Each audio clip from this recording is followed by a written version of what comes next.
I pulled out a couple questions that I felt were important for people watching this that might be interested in. And um, why is real estate becoming the biggest source of family conflict in America? Well, because people are passing away, right? 2.1 million of them in 12 months are going to die and they have real estate. And here's the problem. If you have more than one child, how do you divide real estate? You don't.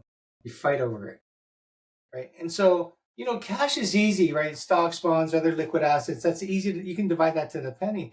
But when it comes to real estate, what if you have three kids in one property?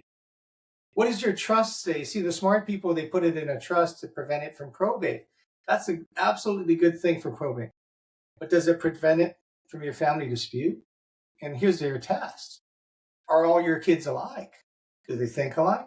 Do they act alike? Are they in the same economic phase of life? If the answer is no to any of those questions, you're going to be a statistic. Odds are they're going to fight over real money because they never saw this money before, and it's real money. It's more than they could ever have earned, ever have made.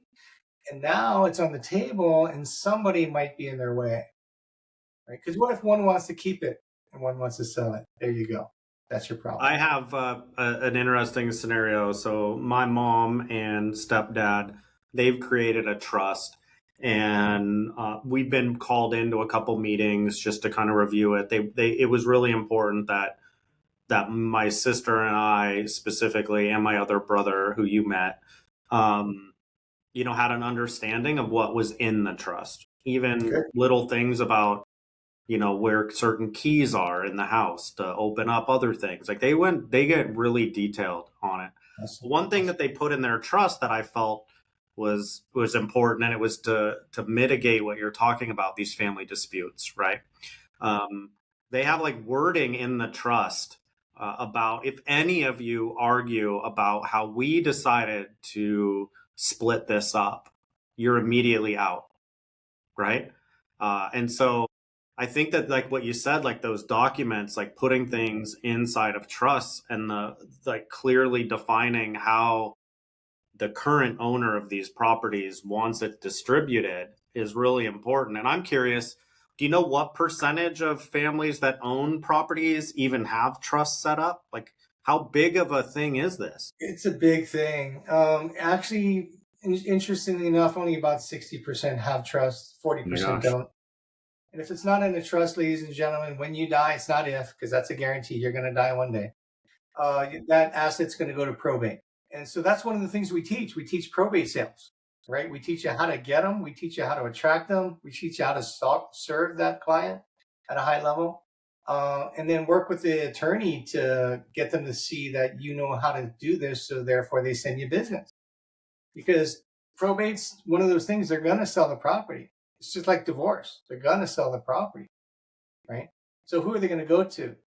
The most knowledgeable person that has the experience on getting them to the end, right? With as little problems as possible. Another question I had here, and you kind of touched on it a little bit. It's like what happens when parents leave behind properties with no plan really set up? And it's like, you talked about it, the property then goes to probate. Could you explain probate a little bit really quick? Yeah. So unfortunately, probate is one of the worst things you could do for your kids and your loved ones, right? Because when you pass away without it being in the trust, then it's the court's going to decide. A human being, a judge will decide who gets what. What does that mean? That means everything you own and everything you owe becomes public, number one.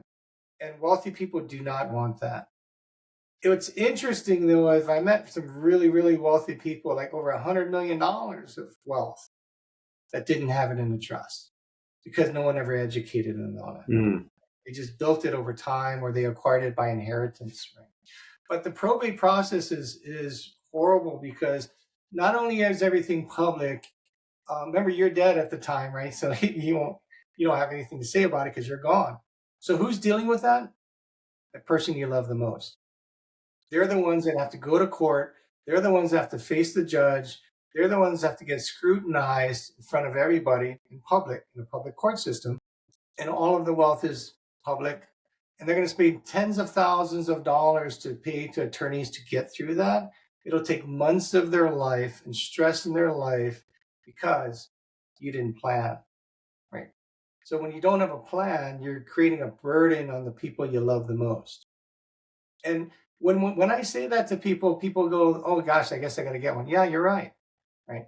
But they don't think about it until somebody brings it up, right? And that's when I said identify the problem and then go solve it. It's the easiest way to get business.